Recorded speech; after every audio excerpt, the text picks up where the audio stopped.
안녕하십니까. 최데크 사이버 설계 아카데미 송광현 교수입니다. 자, 이번 시간에는 가뭄에 도움의 손길을 주시는 하나님이라고 하는 이런 말씀을 가지고 열왕기상 17장 8절에서 16절 말씀으로 한번 공부해 보겠습니다. 자, 우리가 엘리야와 사르밧 과부에 관한 이야기를 하고 있습니다. 자, 지금도 우리들은 그 마지막 종말 때를 살아가고 있으면서 정말 영적으로 굶주린 시대를 살아가고 있습니다.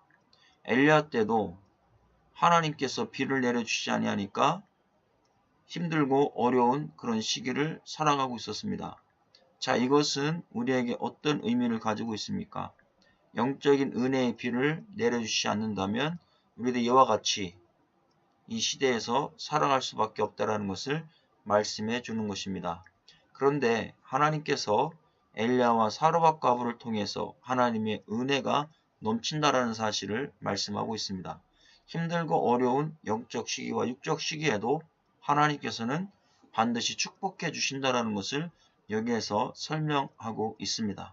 그렇다면 우리는 이 말씀을 통해서 꼭 육신적인 그런 가뭄에서 해결해 주신 분으로만 생각할 것이 아니라 영적인 가뭄에서도 해결해 주신다는 사실을 우리는 꼭 기억하고 선포하셔야 됩니다.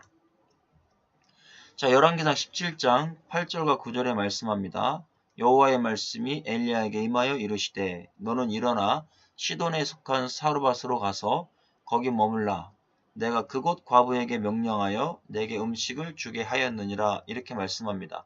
그럼 우리는 원어를 공부할 때 가장 중요한 것이 오늘 이 본문 속에서 어떠한 단어가 중요하냐 이것을 찾아가시는 겁니다. 그렇다면 왜 시돈에 속한 사르밧으로 가서 거기 머물라고 말씀하시는가?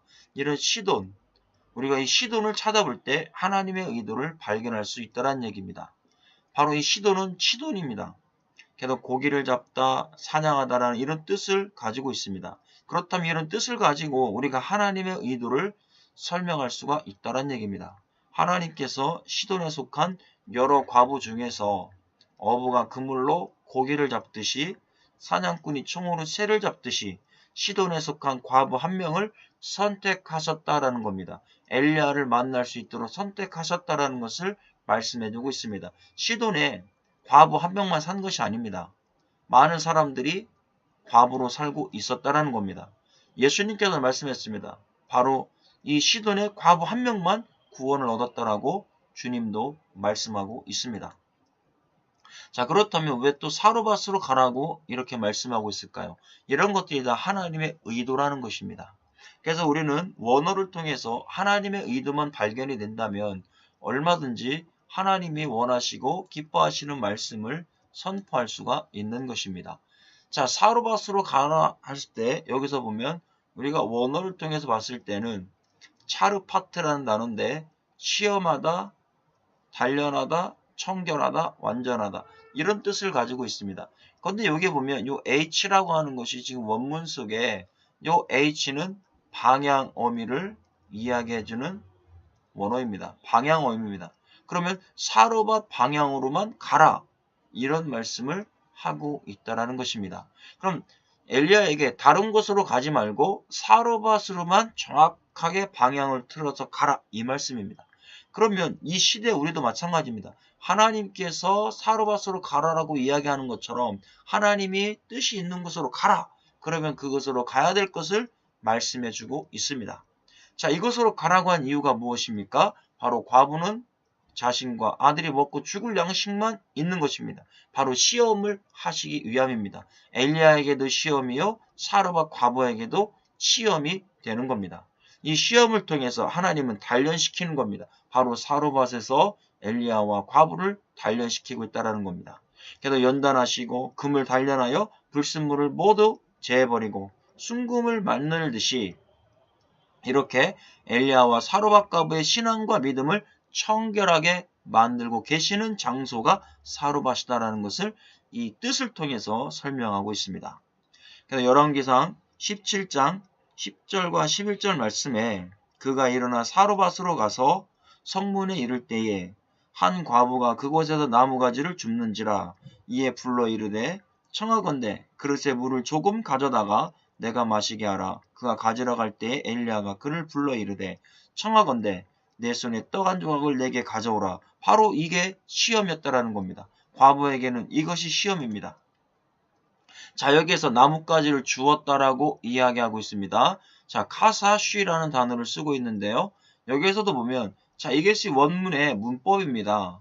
자, 여기에서 요 피라고 하는 요 단어는 PL 강조 능동이라고 하는 이런 문법입니다.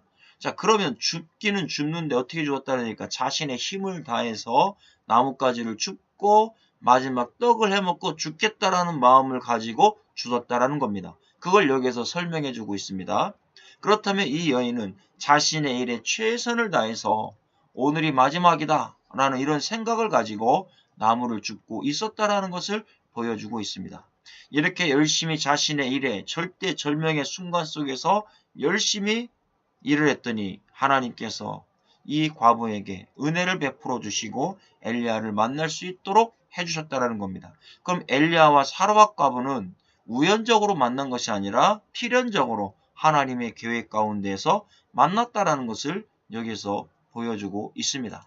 그러면 우리의 삶 가운데도 이와 같이 구원을 받은 백성이라면 최선을 다해서 하나님이 기뻐하시고 원하시는 일에 열심을 가져야 될 것입니다. 하나님의 일을 열심히 선포해야 될 것입니다. 그것을 오늘 엘리야와 사르밧 과부를 통해서 말씀해주고 있습니다. 열왕기상 17장 12절에 그가 이르되 당신의 하나님 여호와께서 살아계심을 두고 맹세하노니 나는 떡이 없고 다만 통에 가루 한 움큼과 병에 기름 조금뿐이라. 내가 나무가지 둘을 주어다가 나와 내 아들을 내 음식을 만들어 먹고 그 후에는 죽으리라. 바로 이것이 사르밧 과부에게 시험이었던 것입니다. 하나님은 이런 시험을 통해 야 네가 먹기 전에 엘리야가 나한테 먼저 가져와 봐라. 나한테 먼저 섬겨봐라. 그럴 때 너에게 큰 하나님의 축복이 임할 것이다.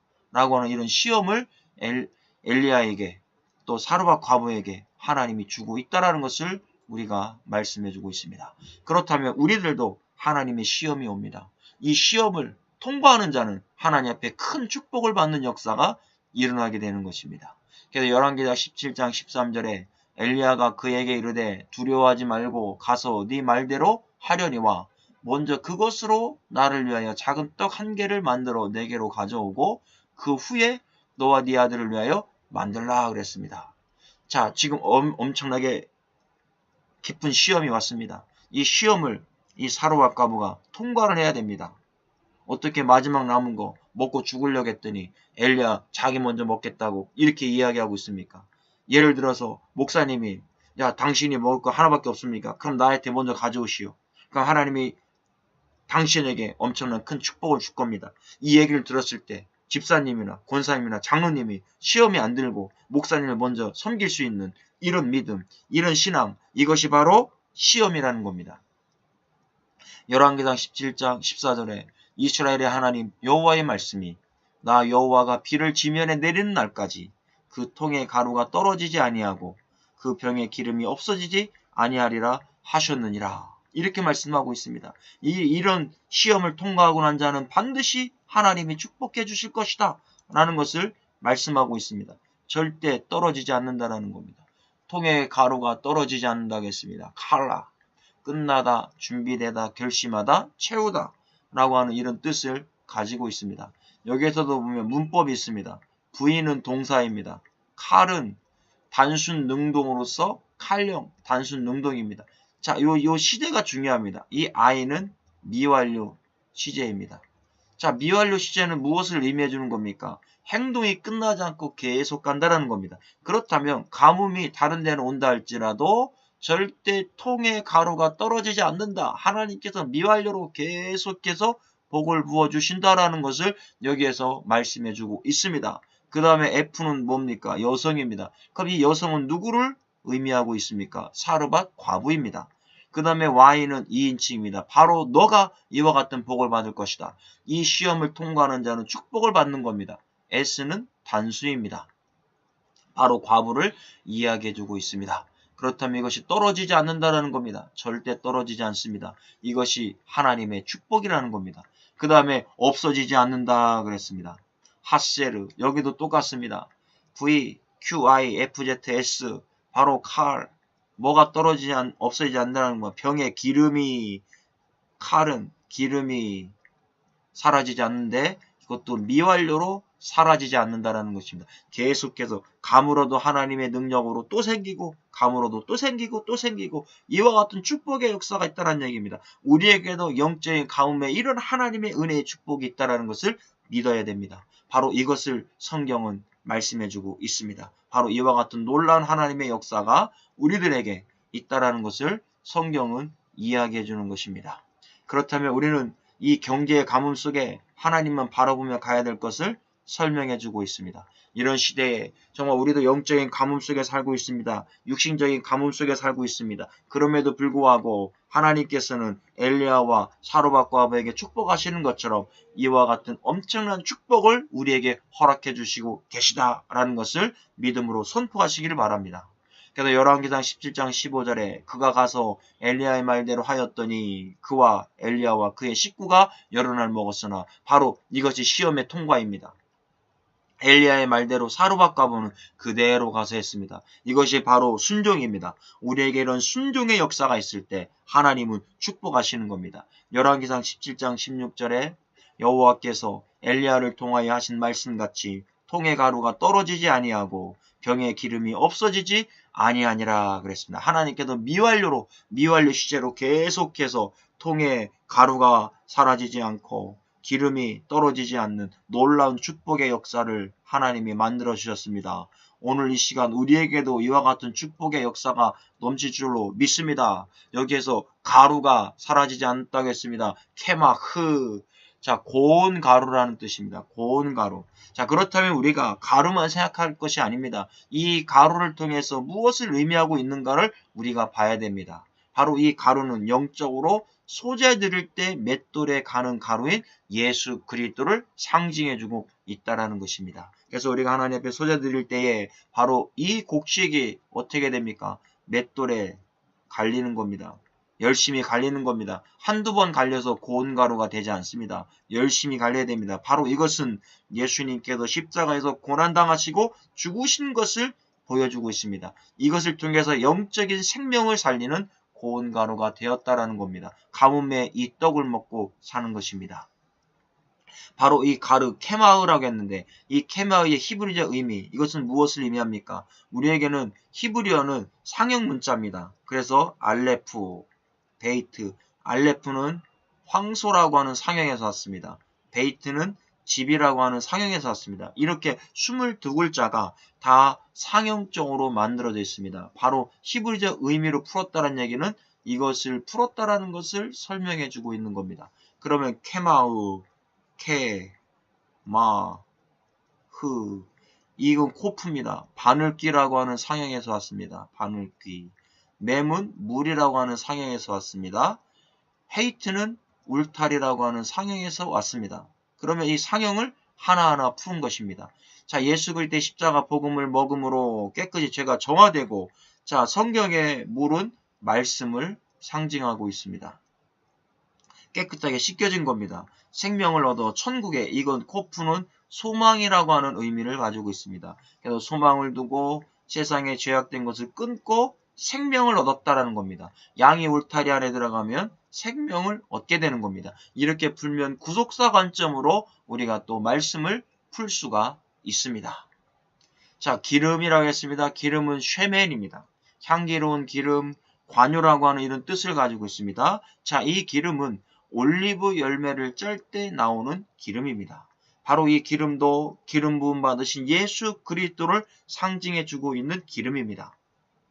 그래서 올리브 기름은 성막과 성전에서 금등대에 사용되었던 기름입니다.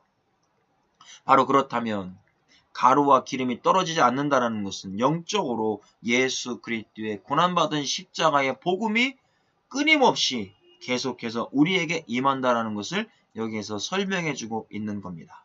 그러면 오늘 이 시간 우리가 이 주님의 말씀을 통해서 깨닫는 것이 무엇입니까? 바로 여기는 구원받은 백성들이 어떻게 살아가야 될 것인지에 대해서 설명해 주고 있습니다. 우리는 예수 그리스도의 십자가의 피로 구원을 얻었습니다. 그래도 구원은 일방적인 하나님의 은혜라는 겁니다. 이렇게 일방적인 하나님의 은혜를 받은 하나님의 백성들이 이제는 성화 구원을 이뤄가야 될 것을 말씀하고 있습니다.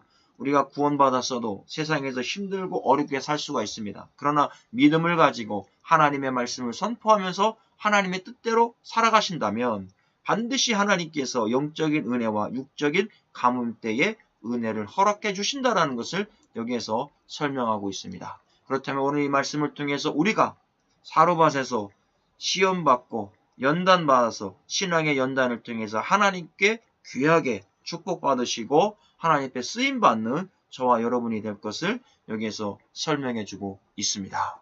오늘도 수고하셨습니다.